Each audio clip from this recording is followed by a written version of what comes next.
Et pour nous, en fait, de faire cet événement, c'était le geste, la suite logique de l'écriture du texte qui vient d'être mentionné. Et c'est pas seulement parce que on travaille au sein de la cantine syrienne, mais aussi avec le festival Les Peuples Veulent sur la question de l'internationalisme par le bas, ancré dans les mobilisations locaux, de la solidarité, de l'auto-organisation, mais c'est aussi parce que on vient de la révolution syrienne, et donc du coup on vient aussi dans l'endroit qui a énormément subi de l'invasion, de l'occupation russe. Chez nous, jusqu'à aujourd'hui, il y a l'occupation russe.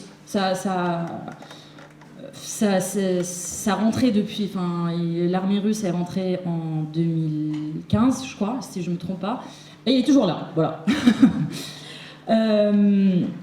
Et donc peut-être juste un petit élément historique, parce que tu as évoqué aussi ce fameux anti-impérialisme qui voit que les États-Unis comme le méchant absolu où il n'y a rien d'autre. Qui peut faire du mal en fait dans le monde. Il n'y a pas un autre État capable de cette agentivité du mal, disons. Il n'y a vraiment que les États-Unis. Donc du coup, pour nous, en fait, Syriens, la situation s'est déroulée ainsi. En 2003, le régime avait... Je ne vais pas faire un rappel de la révolution syrienne, on a plein de ressources, vous pouvez aller sur notre site, etc. Mais en 2013, je crois que c'est un moment assez important, il y avait des attaques chimiques en Syrie. Il y avait plusieurs comités d'investigation qui ont enquêté là-dessus et qui ont vérifié que ça s'est passé. Enfin, c'était pas juste de la propagande ou de la fabrication de l'information, etc. Et donc du coup, à ce moment-là, Obama avait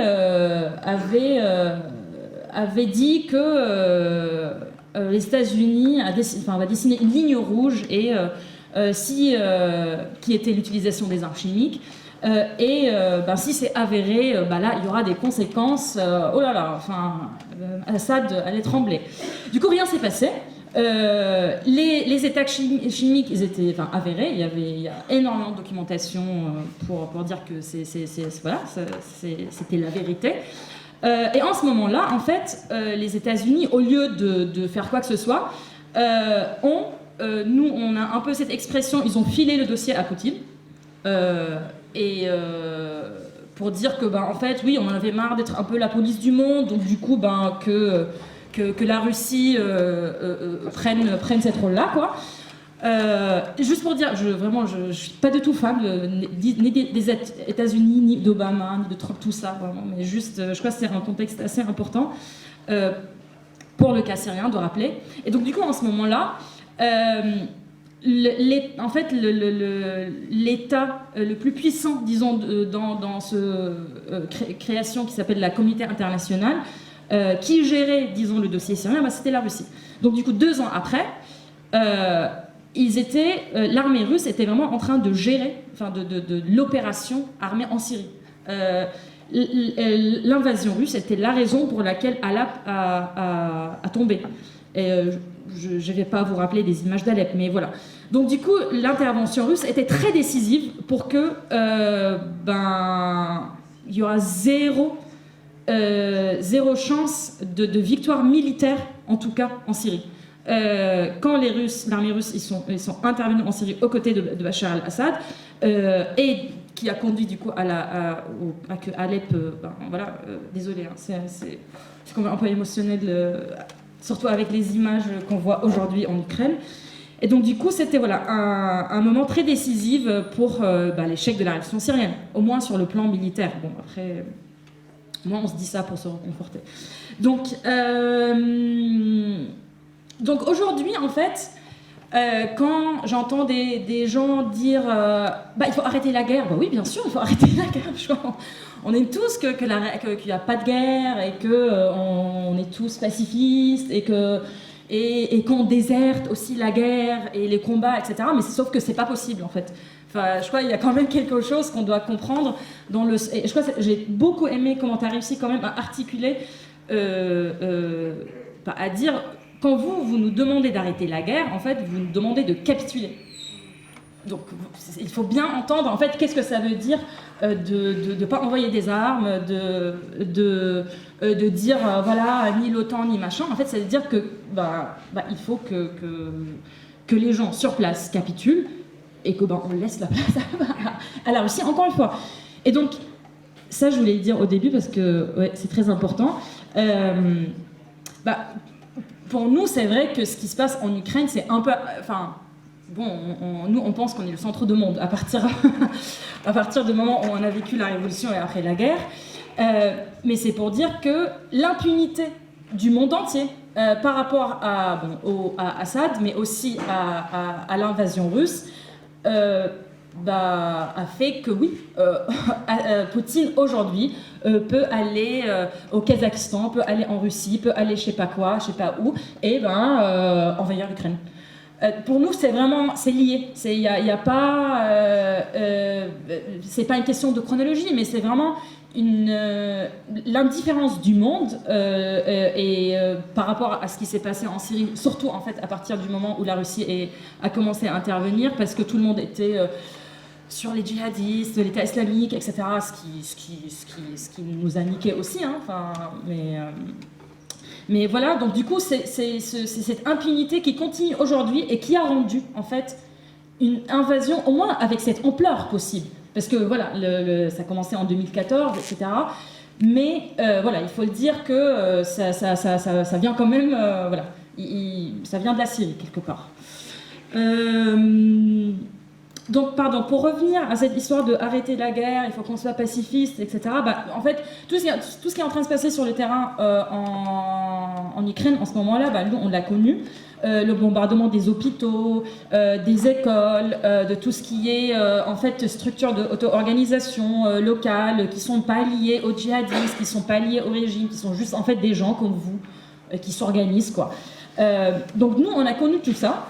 Et quand on entend négociations, etc., c'est possible, la voie diplomatique, encore une fois, on aimerait bien, sauf que ça n'a pas réussi. En fait, en Syrie, ce qui s'est passé, justement en Alep, mais pas que en Alep, mais c'était quand même un exemple assez parlant. Bien sûr, il n'y avait que des hôpitaux de terrain, quoi, comment dire, underground, genre des hôpitaux auto-organisés.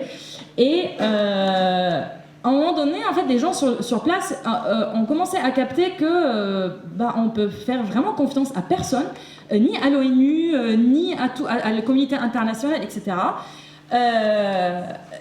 Parce que visiblement, ils étaient en train d'être massacrés. Mais du coup, en fait, ils étaient en contact quand même avec des associations pour qu'ils puissent envoyer de l'aide humanitaire. Et donc, du coup, les militants sur place, à un moment donné, ont refusé d'envoyer, par exemple, la localisation de où ils étaient les hôpitaux, par peur de bombardement. Finalement, ils l'ont fait, et ils étaient bombardés. Ils ont communiqué ça à des membres liés à l'ONU, et ils étaient bombardés. Les hôpitaux, ils étaient bombardés. Donc du coup, en fait, encore une fois, quand on parle de diplomatie, de voie diplomatique, de pacifisme, il faut aller négocier avec la Russie, etc. Peut-être, mais vraiment par expérience, nous, ça n'a pas marché, quoi. Vraiment, ça voilà. Je vais pas trop parler. Je vais essayer de pas trop parler. Deux mots peut-être sur de comment en fait les Syriens, Syriennes ont un peu, je sais pas, senti, reçu, vu cette invasion. C'était vraiment incroyable de voir. C'était vraiment charnel en fait. C'était une évidence de dire. On a le même ennemi et nous on a vécu ça et vous avez raison. Il y avait un nombre de textes mais incroyables écrits par énormément de Syriens pour dire on soutient les Ukrainiens et pour dire aussi à la fameuse gauche occidentale en fait nous on a connu tout ça et n'écoutez pas. Il y avait des textes où il y a les comment on appelle ça les casques blancs où les casques blancs ont carrément fait des vidéos, des manuels de conseils tactiques de comment faire en fait avec cette arme, comment faire avec cette bombe russe, comment en fait aller sauver les gens après un bombardement. Donc du coup, il y avait un élan de solidarité vraiment qui est fascinant, et celui aussi à partir des gens qui habitent toujours en Idlib par exemple, pas que des exilés comme nous à l'extérieur qui peuvent en fait organiser voilà, des événements comme ça.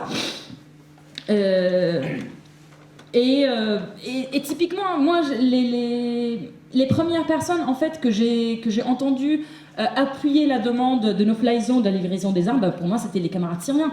Parce que en fait, tout ce scénario, ces arguments, etc. Bah non, on l'a vécu il y a voilà, un moment. Donc du coup, oui. Et c'est ça ensuite, en fait, au-delà de nos positions idéologiques. Et je crois que c'est ça qui a quelque part donné aux Syriens un point de vue privilégié pour en fait comprendre ce qui se passe. C'est l'expérience vécue, et c'est pas je sais pas le livre 4 du Capital ou je sais pas un manifeste anarchiste de je sais pas, enfin voilà. C'est l'expérience vécue, et c'est les conclusions stratégiques, tactiques et éthiques en fait qui étaient tirées par 11 ans de guerre. Et donc ça, c'est très important pour les camarades ici, et pour ce que nous on aime appeler les anti-impérialistes imbéciles. Il y a un très bon texte écrit par Leila Chami, c'est une autrice activiste syro-anglaise qu'elle a écrit il y a un moment, il y a quelques années, où justement elle parle de cette gauche occidentale qui est en fait qui a beaucoup de choses à dire, des analyses, des citations de textes, des sources, des vérifications de faits, etc. Mais finalement, en fait, il fait rien. Pour moi, c'est ça, si on veut, en fait, la chose la plus problématique dans la position campiste, anti-impérialiste imbécile qui va dire ouais mais l'OTAN etc. C'est l'inaction, parce que moi j'aimerais bien en fait qu'ils aillent défoncer les ambassades je sais pas américains, mais ils le font pas en fait. Mais j'aimerais bien qu'ils aillent défoncer je sais pas, attaquer les cibles impérialistes occidentales, etc. Mais ils le font pas, et le problème c'est qu'ils font rien. Et donc, et ça, c'est juste pour même pas rentrer dans les arguments théorico, métaphysicaux, je sais pas quoi. Donc il y a vraiment, leur position leur amène à l'inertie, et c'est très problématique en fait quand t'as des gens qui meurent. Voilà. Ce qui est, ouais, je vais vraiment terminer sur ce point. En fait, voilà, parce que ces positions-là, en fait, ils disent, et je comprends parfois un peu la méfiance de dire nos pays, nos États, ils ont passé tout leur temps à piller les richesses des autres pays, à intervenir, à leur imposer en fait leur politique, etc. Et donc du coup là, on sent un peu qu'on est qu'on doit faire gaffe, qu'on peut pas participer à une espèce de néocolonialisme, etc. Donc, ok, il y a ce côté-là que je comprends. Mais du coup, après, quand ces gens disent, du coup, il faut combattre son propre impérialisme là chez soi. Ok, super, mais pourquoi on peut pas aussi en même temps combattre d'autres impérialismes? Pourquoi, en fait, l'Iran, on ne peut pas le considérer comme, oui, une espèce d'impérialisme régional, ou même si impérialisme n'est pas adéquat pour des raisons théoriques que j'ignore et que je ne vais pas mettre de temps pour comprendre, en fait, que la Russie n'est pas un État impérialiste, soit, mais en fait, aller combattre ces États qui participent en fait à la dépossession des peuples, leur propre peuple, à l'exploitation de leur propre peuple et d'autres peuples. En fait, c'est possible, on peut avoir en fait plusieurs cibles. On n'est pas obligé d'avoir un seul cible qui est chez nous parce que, je sais pas, on est français, donc du coup on combat que l'État français. En fait, non, parfois il faut aussi pouvoir attaquer la Russie. Parfois aussi il faut pouvoir, en fait, oui, prendre position contre Bachar al-Assad, contre le régime iranien, contre le Hezbollah.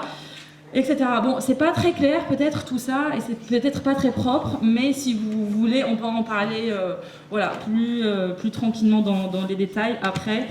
Et voilà, et juste rappelez-vous que la barbarie peut exister partout, hein. C'est pas propre aux Occidentaux, ils ont fait pas mal, mais c'est vraiment... on est tous capables du mal, quoi.